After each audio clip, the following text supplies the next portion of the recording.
The battlefield was quiet now, too quiet. Smoke curled up from burning wrecks, painting the sky in strange colors. The ground was littered with twisted metal, fallen banners, and bodies that would never move again. Somewhere among them lay a young alien girl, her silver-blue skin marked with blood and dirt. Her breathing came in shallow, painful gasps, each one harder than the last. She stared at the clouds above, waiting for them to fade into darkness. Her name was Saren, and she had never imagined her life would end like this. She had trained to be a soldier for her people, proud and ready to fight for her world.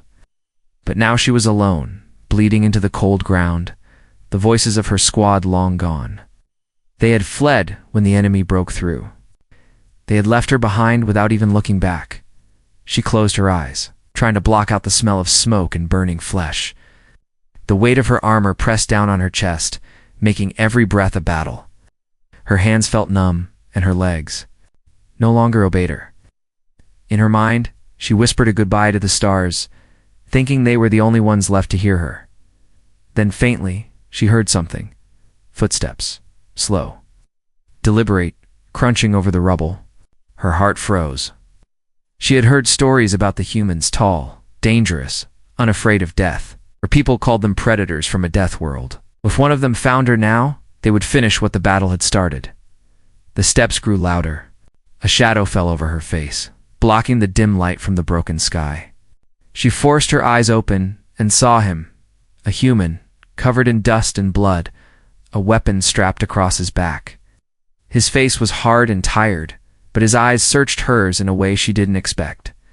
Not with hate, not with hunger, but with something. Elsie knelt beside her. His hands moved quickly, checking her wound. She tried to push him away, weakly pressing at his arm. But he caught her wrist and shook his head. "Stay still," he said, his voice calm but firm. "You're bleeding out." She couldn't understand why he was helping. Humans were supposed to be their enemies. She tried to speak, to tell him to leave, but all that came out was a broken whisper. "Why? 'Cause you're still alive," he replied, pulling a small pouch from his belt. "And I don't leave people to die."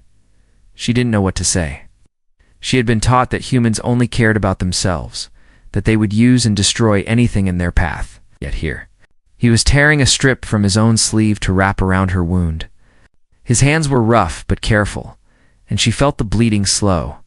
When he lifted her, she was too weak to resist. He carried her with surprising strength, stepping over debris and moving with purpose. Every jolt of movement made her wince, but she was too exhausted to complain. The sounds of the battlefield faded, replaced by an eerie silence that made her uneasy. "Where are you taking me?" she asked, her voice barely more than a breath. "Somewhere safer than here," he said. His eyes scanned the shadows ahead, and she noticed how tightly he gripped the handle of his knife. It was only then that she saw movement in the distance. Dark shapes, hunched and crawling, slid between the ruins. Their eyes glowed faintly, and their heads tilted at strange angles as they moved. She didn't recognize them from any of her training. They weren't soldiers, they were something else. "What are those?" she whispered. "Night feeders," he said grimly. "They come out when the shooting stops." A cold shiver ran through her body. The name alone told her enough. She clung tighter to his armor, feeling the steady beat of his heart. Through it, they moved quickly through the ruins, the human keeping to the shadows. The smell of the air changed, less like burning metal and more like damp stone. She realized they were heading toward the remains of a collapsed building. Its roof caved in, but its lower levels still intact. Inside, the air was cooler. He sat her down against a wall, checking the bandage he had made. His hands worked quickly, as if he knew their time was short. "You need rest," he said, looking her over. "But don't fall asleep yet. You lose too much blood, and you might not. Wake up." Her chest rose and fell in shallow breaths. She wanted to ask him his name, but before she could, a sound echoed outside, a long, low growl that made the hairs on her neck stand up. The human froze, his hands slowly reaching for his weapon. His eyes met hers, and she saw in them something She hadn't expected not fear, but readiness. "They found us," he said quietly. Her body tensed. She thought the battle had ended, but it was only the beginning. She didn't know if she could survive another fight, yet something in his voice made her believe he would try. No matter what came through that door, in that moment she realized the truth. If she lived through the night, it wouldn't be because of her own people. It would be because this human, this enemy, refused to let her die. The growl outside grew louder, echoing through the hollow streets. Erin's body stiffened, her hands gripping the edge of her armor. She was still weak from blood loss, but every instinct told her that whatever was coming was not meant to be. Seen in daylight, the human crouched beside the broken doorway, his knife in one hand and a short rifle in the other. He moved without noise, his breathing steady. She noticed how his eyes kept shifting, scanning the darkness beyond, seemed to know the sound, like it was not the first time he had heard it. "What is it?" she whispered. He didn't look at her. "They hunt at night, smell blood from. Far away, we move now, or we don't move again." Her stomach nodded. She wasn't sure if her legs could carry her, but his voice left no choice.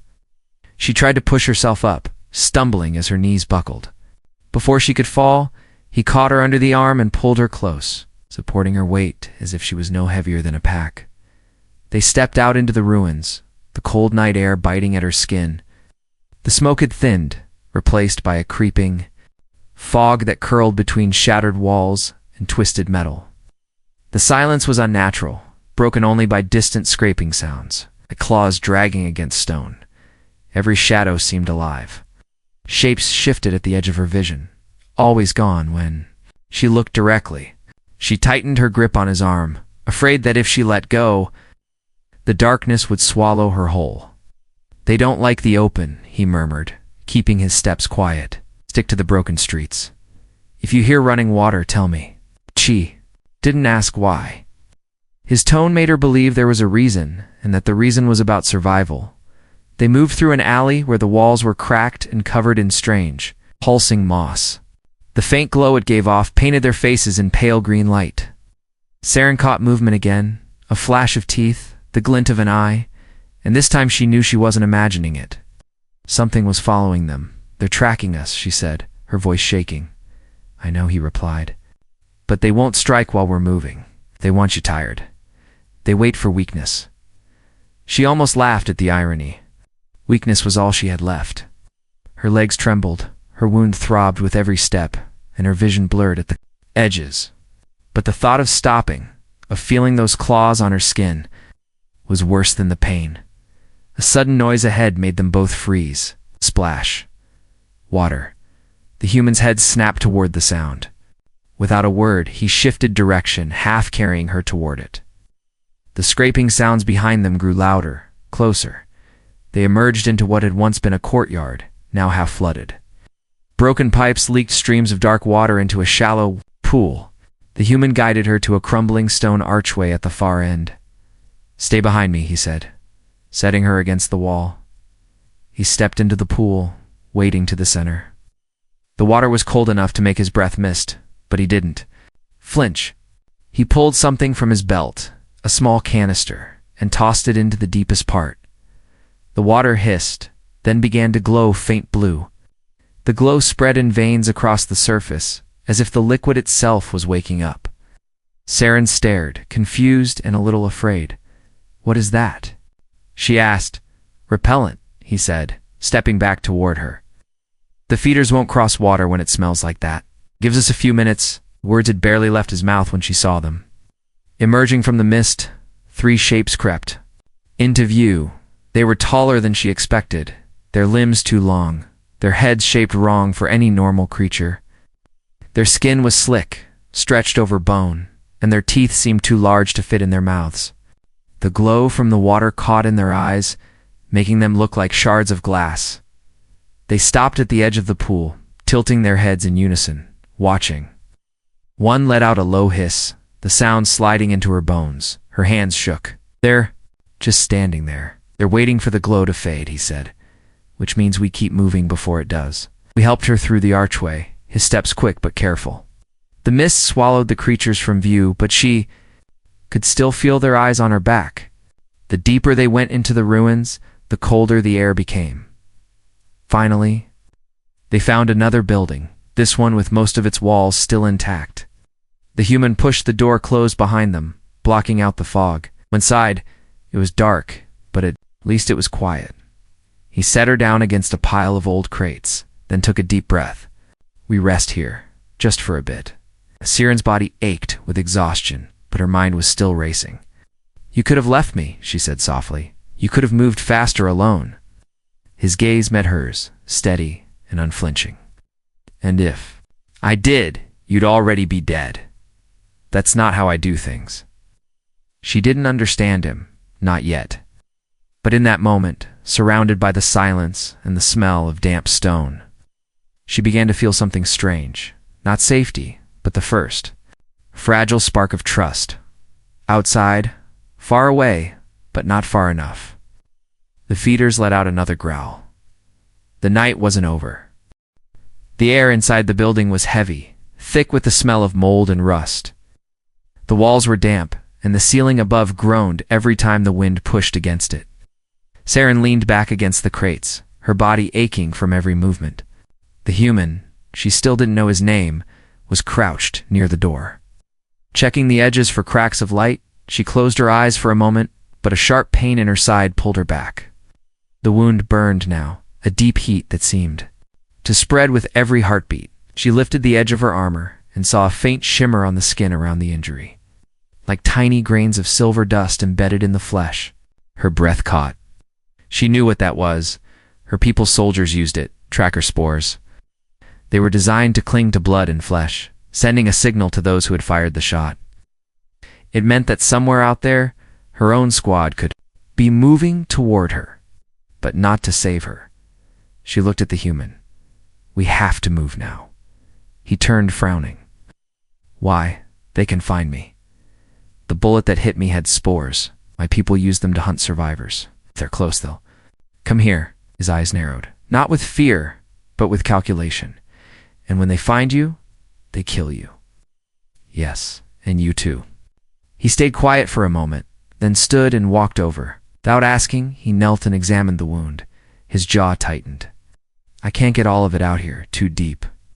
Siren's pulse quickened. Then we're already dead. He said firmly. We buy time. He dug through his pack and pulled out a small glass vial filled with thick, dark liquid. Opening it, he poured the contents over the wound. The burn was instant, so sharp she had to bite her lip to keep from crying out. The liquid hissed as it touched the shimmering dust, turning it dull and gray. What is that? She gasped. Something I made, he replied, sealing the vial again. It masks the signal for a while, but not forever. The thought of being hunted by her own people twisted something deep in her chest. She had trained beside them, fought beside them, trusted them, yet here she was, hiding from them with an enemy who refused to abandon her. A sudden thump on the roof made both of them look up. Dust rained down from the ceiling. Another thump, heavier this time. The human raised his weapon, moving slowly toward the darkest corner of the room. They're here, she whispered. He shook his head. Not them, something else. 4. She could ask. The sound shifted to the back wall. A scraping noise, like claws dragging across stone. Siren's blood ran cold. She had heard the feeders outside, but this was different, slower, more deliberate, almost like whatever it was knew they were inside and was enjoying the wait. The human moved closer to the wall, pressing his ear against it. There's a tunnel behind here, he said quietly, and something's using it. The scraping stopped. For a few long heartbeats, the building was silent again. Then, from the far corner, a chunk of the floor caved in. Dust exploded upward, and a long, pale arm reached through the gap. Its fingers were too thin, the joints bending the wrong way, the nails black and hooked. Siren froze. She couldn't move, couldn't breathe. The human didn't hesitate. He stepped forward and slammed his boot down on the arm, forcing it back into the hole. The thing below let out a sound that was almost a scream, but it was too low, too distorted. To belong to anything living up, he barked, reaching for her. We're leaving, her legs protested, but fear gave her strength. He pulled her toward a side door, forcing it open. Cold night air rushed in. The fog outside was thicker. Now, curling against the doorway like it was alive, they stepped into the street, moving fast. Saren looked back once and saw movement in the shadows behind them. Something pale and slick dragging itself out of the building. It was too far to see clearly, but she knew it would follow. "Where are we going?" she asked.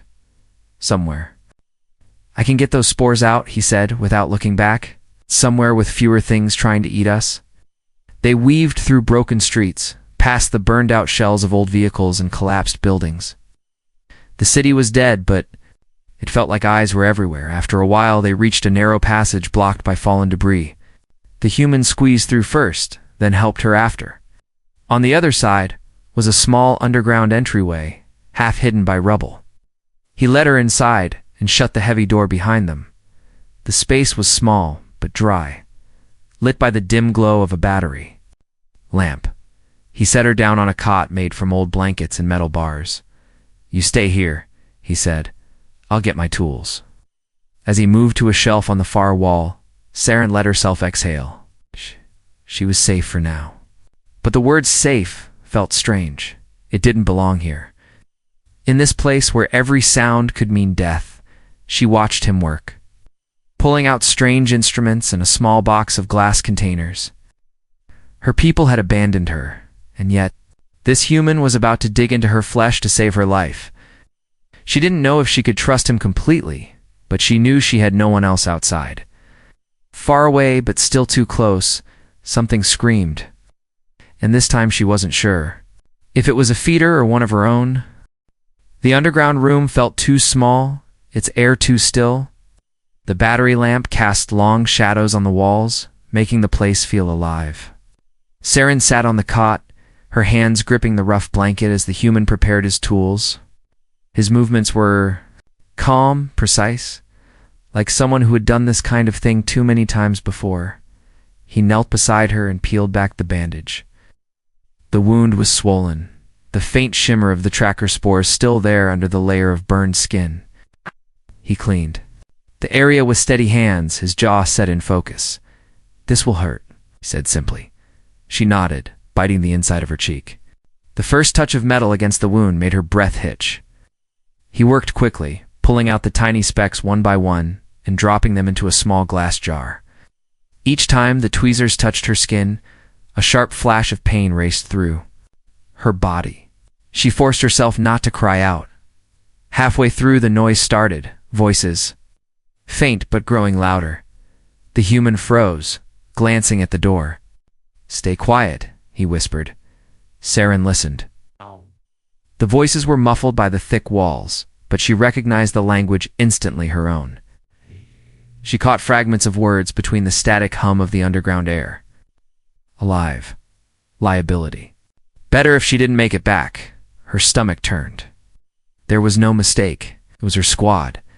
They found the signal, she whispered, her voice shaking. The human's eyes hardened. And they're not here for a rescue. She wanted to deny it, but the truth was in their tone, cold, detached, almost casual about ending her life.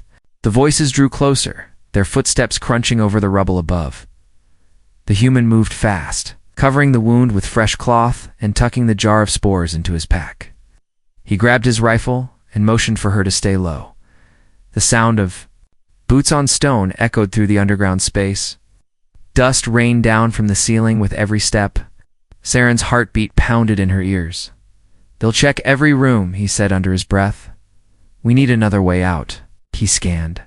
The walls then crossed to the far corner where an old ventilation shaft was half hidden under a sheet of rusted metal. He pulled it free with a grunt, revealing a narrow tunnel leading into darkness. In there, he told her, "It's tight, but it will get us clear of this building." She hesitated, her pride clashing with the fear in her chest. Crawling into a vent felt like surrender, but the voices above reminded her she had no choice. She lowered herself into the shaft, the metal cold against her hands. The human followed close behind, sealing the entrance behind them. The tunnel was cramped, the air stale. Each movement sent echoes down the narrow space.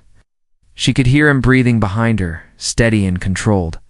Then faintly, voices filtered. Through a crack in the wall, they were clearer now, like the tunnel had brought them closer to the source. Orders are clear. If she's alive, make sure she doesn't stay that way. Saren's blood ran cold. These were not enemies in disguise. They were the same soldiers she had once eaten with, trained with, laughed with. And now they spoke of her death as if it were a simple task to complete. The human's voice came low and quiet. Still think they're worth going back to? She didn't answer. Her throat was too tight. They kept moving until the tunnel opened into another room, smaller, with collapsed walls that let in thin beams of moonlight. He helped her out of the shaft and into the open space. The cool night air felt like a shock after the stifling tunnel. They crouched near the broken wall, watching the streets outside. In the distance, her squad moved through the fog, their armor shining faintly under the moon. They moved with practiced precision, sweeping the area like hunters closing in on prey. The human studied them, his eyes narrowing. They're too close. We need to draw them away. How? She asked. Instead of answering, he pulled the jar of spores from his pack and tossed it into the street, where it rolled into the fog. Moments later, shouts rang out from her squad as their scanners picked up the false trail. They moved quickly, disappearing into the distance in the wrong direction. Saren exhaled slowly. You saved me again, he shrugged, keeping his eyes on the empty street. You save the people you can. That's the rule. She looked at him for a long moment. She had grown up believing humans were ruthless, selfish creatures. But this. One had risked his life for her twice in less than a day. A distant growl rolled through the fog, deep and hungry. The human's posture shifted immediately, his hand going to his weapon. Feeders, he said. And they're closer than your friends were. Saren's breath caught. Then where do we go now?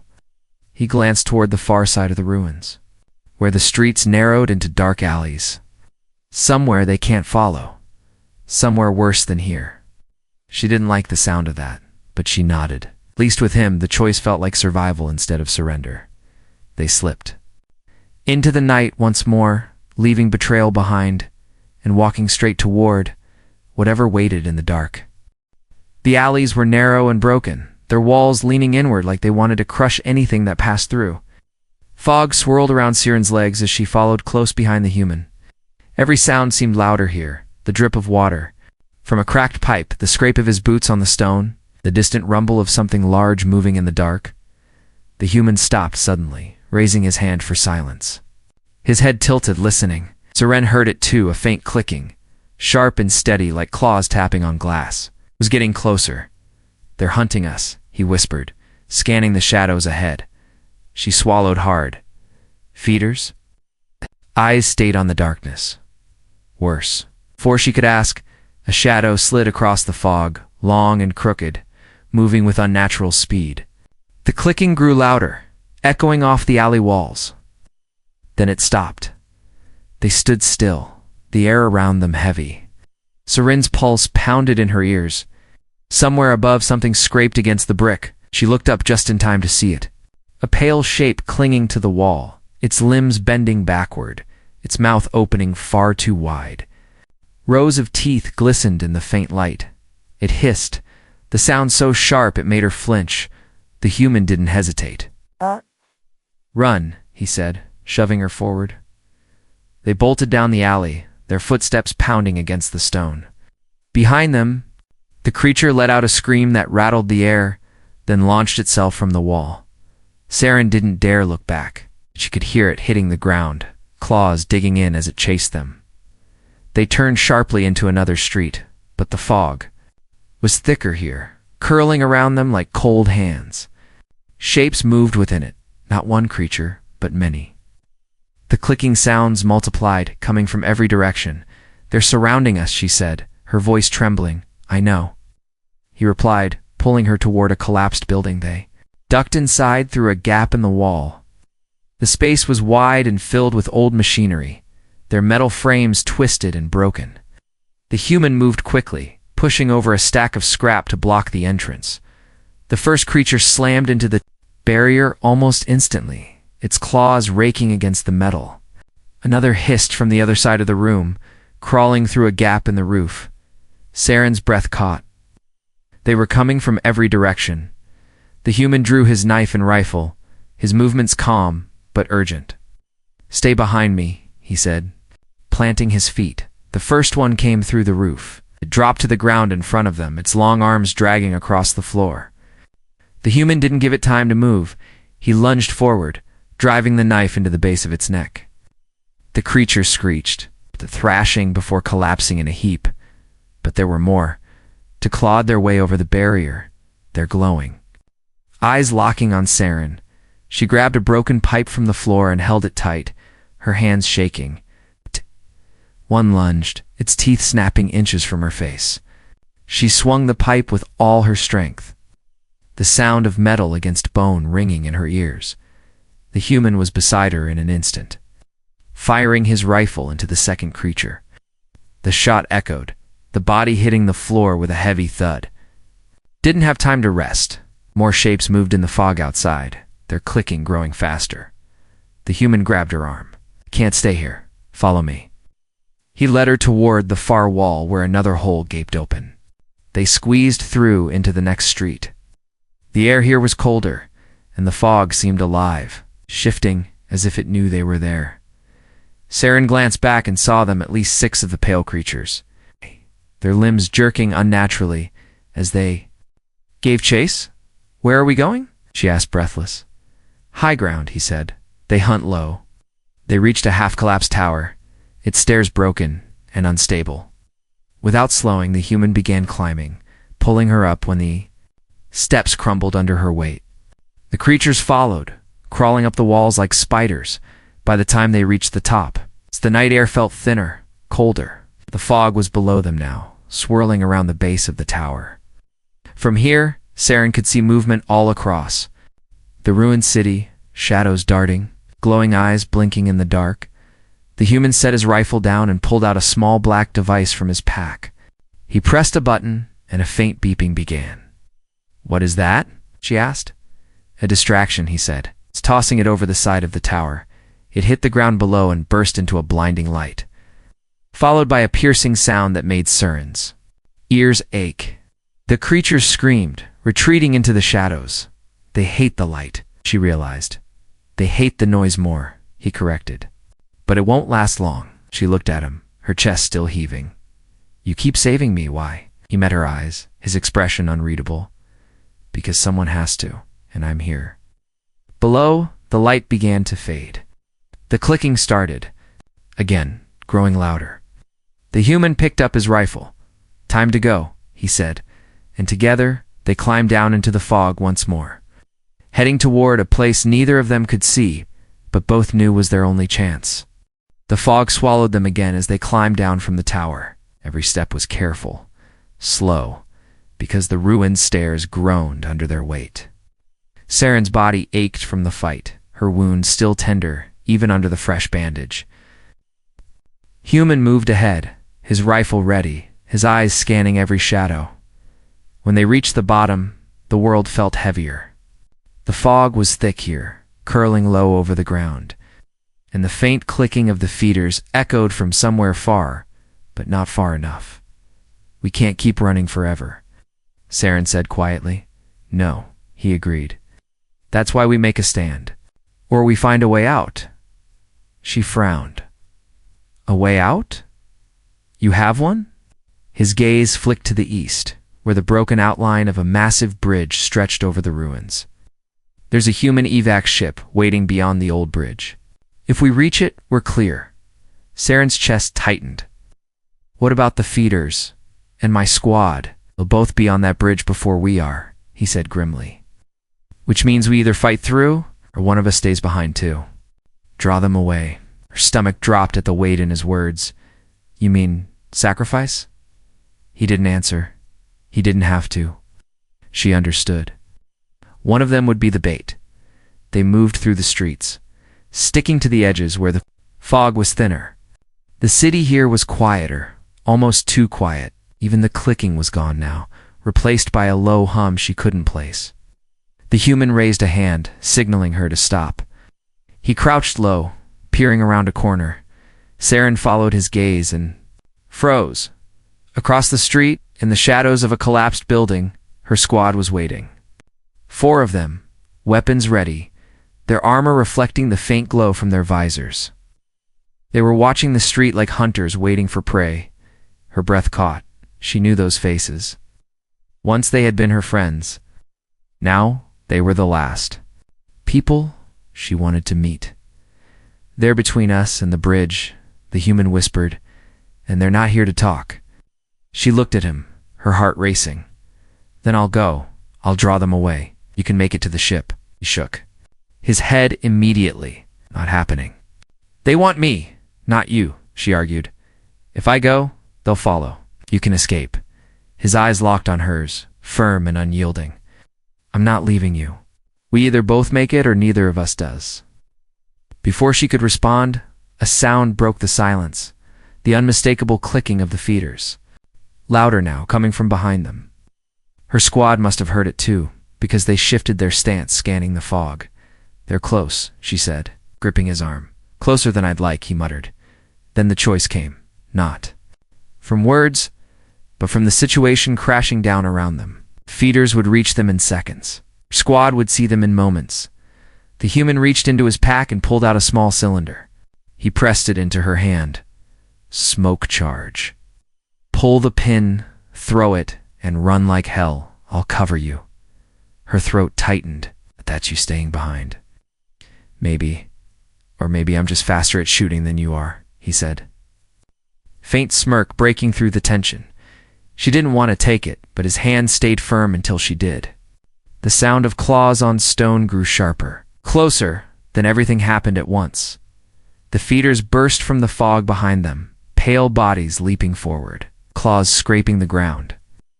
At the same moment, her squad stepped into the street, there, weapons lifting toward her. "Go," the human shouted. She yanked the pin from the smoke charge and hurled it toward the squad, hit the ground and erupted in a thick, choking cloud. The feeders shrieked at the sudden noise and smell.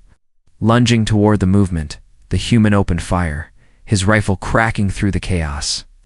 Saren ran, her legs burning, the fog swirling around her. She didn't look back. She couldn't. Every step toward the bridge felt heavier, like the city itself was trying to pull her down. She reached the base of the bridge and finally glanced behind her.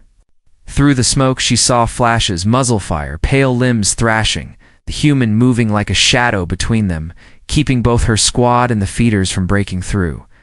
She hesitated, her chest heaving. She could run to the ship, leave. Now, survive. But every part of her screamed that she couldn't leave him. Her hands tightened into fists. She turned back toward the fight. The fog swallowed her again as she ran toward the chaos. She didn't know how she would help. Didn't know if either of them would survive, but the decision was made. She wouldn't let him fight alone. The smoke was thick, curling in heavy clouds that stung Saren's eyes. Shapes moved within it, flashes of pale claws, glints of armored visors, the sharp crack of gunfire echoing through the ruined street. Following the sound of the human's voice as he barked orders to himself in the chaos, a shadow lunged at her from the side. She swung the broken pipe she still carried, the metal connecting with a sickening crack. "Ass!" The feeder dropped its body, twitching before going still. She didn't stop to look. Every second counted. Through the haze, she caught sight of him. The human stood in the middle of the street, his rifle smoking, his knife dripping black blood from the last feeder he had dropped. His stance was steady, but she could see the exhaustion in the way. His shoulders dipped between shots. One of her former squad members was closing in from behind him, weapon raised. Without thinking, Saren charged. She slammed into the soldier, the impact sending them, both crashing to the ground. They rolled across the cracked pavement, their weapons clattering away. The soldier snarled, trying to pin her. But Saren drove her knee into their side and twisted free. The human glanced back, his eyes narrowing when he saw her. "I told you to run." She shook her head, panting. "Not without you." There was no time to argue. 3 feeders broke through the smoke at once, their limbs jerking unnaturally as they sprinted toward them. The human grabbed her arm and pulled her into position beside him. "Stay close. We end this together," he said. The feeders closed the distance fast. The first leapt high, its claws spread wide. The human met it with a shot to the chest, the force throwing it back into the fog. The second darted low toward Saren. She swung the pipe hard, connecting with its jaw. It reeled back just in time for the human's knife to find its throat. The third was faster than the others. It lunged for the human's back, but Saren moved without thinking. She stepped between them, raising the pipe. The creature slammed into her, knocking her to the ground. Claws scraped across her armor, tearing the metal. She cried out as pain shot through her side. The human's roar was almost inhuman. He tore the creature off her, driving his blade deep into its skull. The feeder thrashed once, then went limp. He pulled her to her feet, his eyes scanning her quickly. "You hurt bad?" She winced. "I can move." "Good, because we're almost out of time." The smoke was thinning, revealing the twisted frame of the old bridge ahead. Beyond it, faint in the distance, was the silver glint of the evac ship.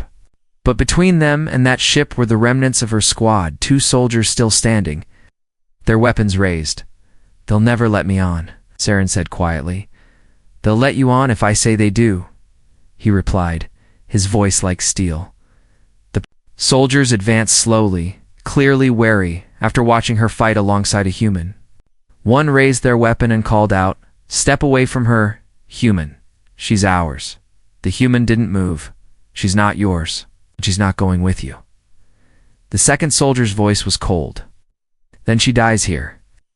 The feeders must have smelled the tension because their clicking began again, closer than ever.